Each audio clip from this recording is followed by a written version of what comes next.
yan, kuya. Bago na naman yan ah. Mukhang mamahalin yan ah.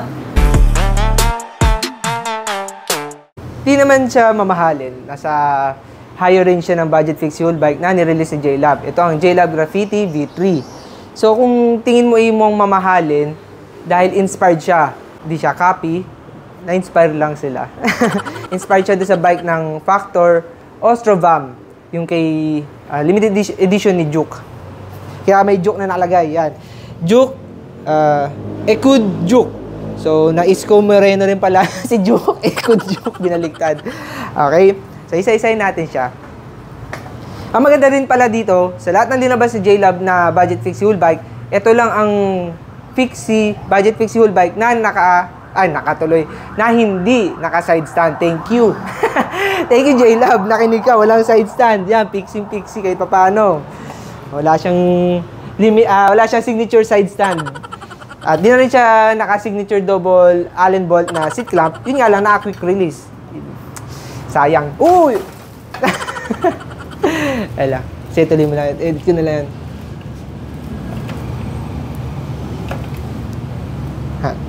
Sayang. So, pumalya na lang sa seat clamp. Siyempre, sa Pixie, naka-Allen seat clamp tayo. Kasi madadamot tayo. Hindi, joke lang. Hindi na madamot. Kumbaga kasi ayaw natin nagagalaw yung sitting position ng saddle natin. Yung saddle height. Siyempre, pag may hiram, sana wag naman sirain pag humiram. Ayaw natin mabago. Kasi pag nabago yan, magugulat na tayo, ba't iba na naman yung sitting position o yung riding position natin. So, hindi naman sa pagdadamot.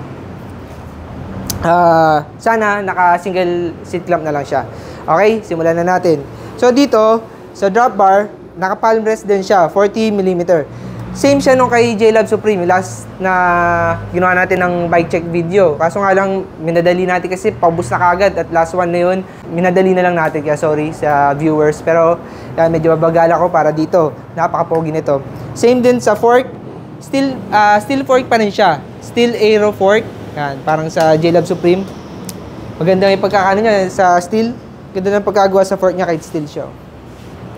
Then sa head tube, mukha siyang tapered, Pero syempre, tayo mahilig tayong mangulikot. Hindi lang ba sa bike check. Tingnan natin, buksan na natin. Alam ko siguro ito yung sana seal bearing siya, pero kung hindi siya naka seal bearing, ball bearing. Yeah, commonly, ball bearing pa ang kanyang headset. Tingnan natin, sana tapered siya. Pero expected ko non-tapered. Buksan natin. Lagyan ko lang ng stand. Kung kailangan ko ng side stand. Saka naman wala. Buksan natin to. Lapit ka, Justin Bieber. Huwag ka maya.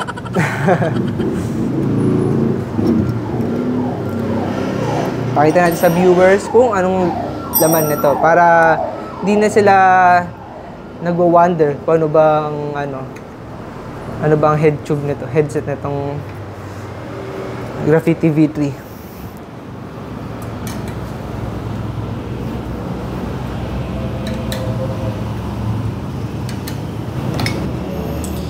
May isang spacer siya. Wow! Aba, yung naka-silvering, nakagulat. Integrated. Yun nga lang, tapered pa rin siya. Pero, may adapter siya. Wow, ang galing mo dito, JLab.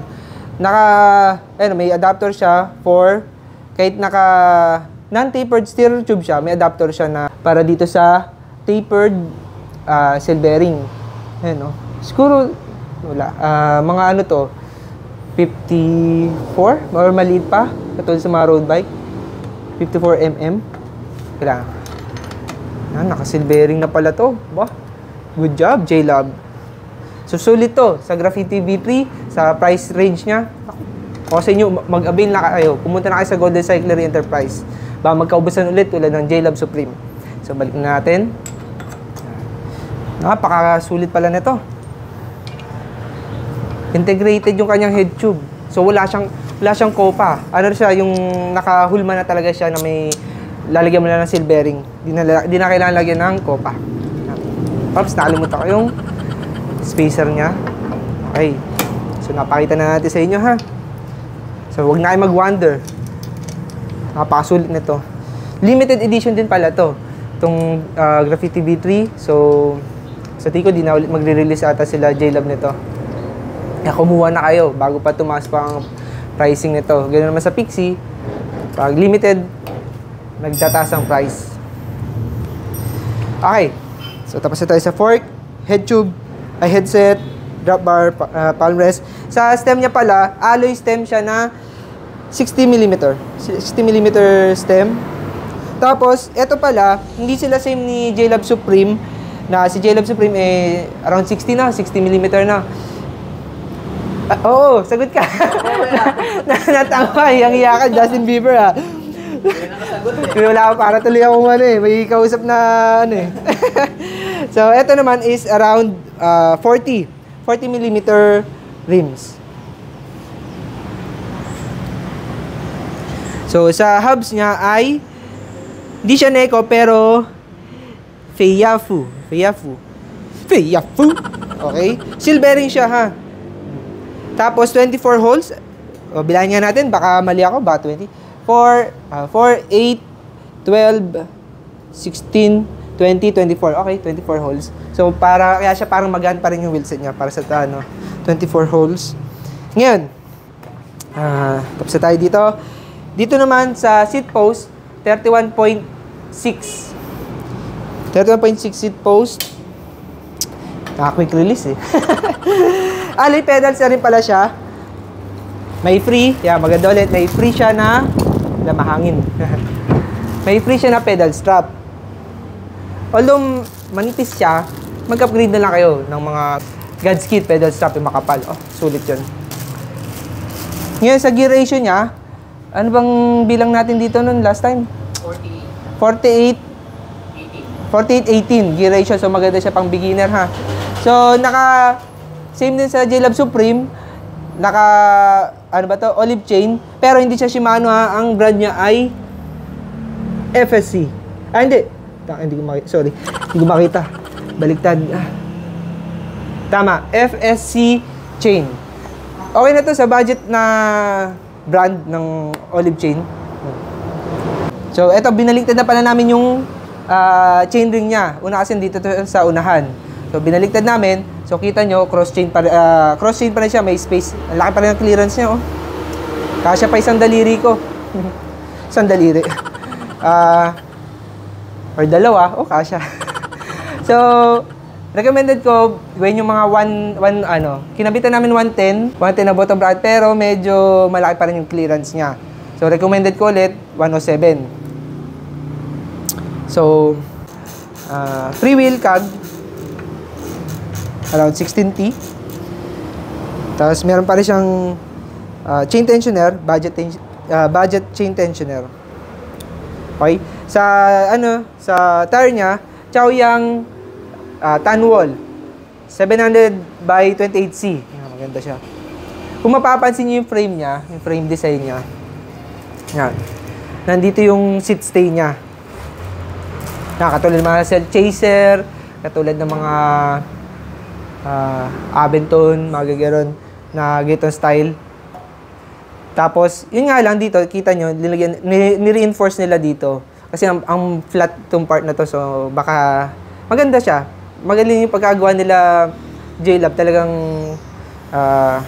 iniintindi nila, tibay pa rin para sa rider. Naka-Shunyu crank siya, alloy crank arms, naka 144 BCD, 170mm crank arm length, yan. Tapos, yun nga lang, mabuti naman din, wala na rin siyang cable route, pero wala siyang brake hole dito sa likod. Hindi nyo siya malalagyan ng emergency brake. Pero malalagyan nyo siya sa unahan. Yun nga lang, sobrang lapad nung distance ng butas. So, kailangan nyo mas mahabang para sa caliper, brake caliper rims. Mas mahaba yung bolt niya dapat. Yung tornilyo pala. Kasi malapad yung distance nito eh. So, ano pa ba? Ayan, mga nakalagay sa design niya. Please feel the passion in what I say. So, J-Lab Club. So, na-feel niyo yung passion doon nung sinabi niyo yung J-Lab Club. Eto, Black Pharaohs. I want the free to exist with with flip seen as a time. Okay? Ganda ng kanyang mga sinasabi sa art niya. Eto, basahin niya na ito. Dapat niya ito. Mababasa mo ba? Yan. I want my histo A. Histo A to et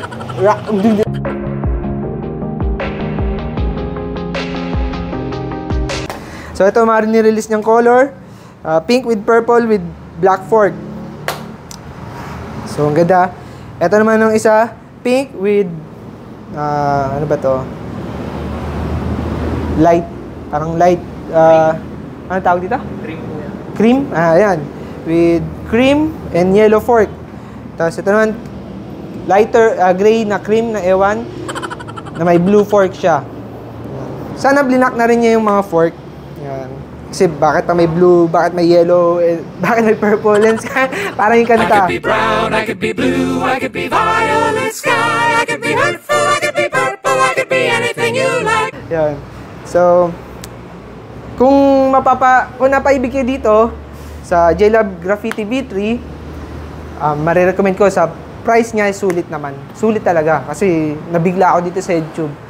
So, kung makapasyal kayo Golden Cyclery Enterprise, makapasyal kayo sa Golden Cyclery Enterprise, along Maharlika Highway sa Pablo City, Laguna, makakabili kayo dito. Kung naubusan kayo sa online, pasyal lang kayo dito.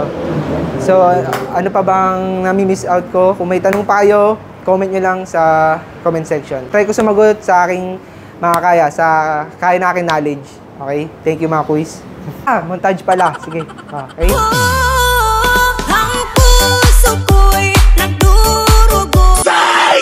Our last made me feel like I would never try again, but when I saw you, I felt something I never felt. Come closer, I'll give you all my love. If you treat me right, baby, I'll give you everything. Our last made me feel like I would never try again, but when I saw you, I felt something I never felt. Come closer, I'll give you all my love. If you treat me right, baby, I'll give you everything.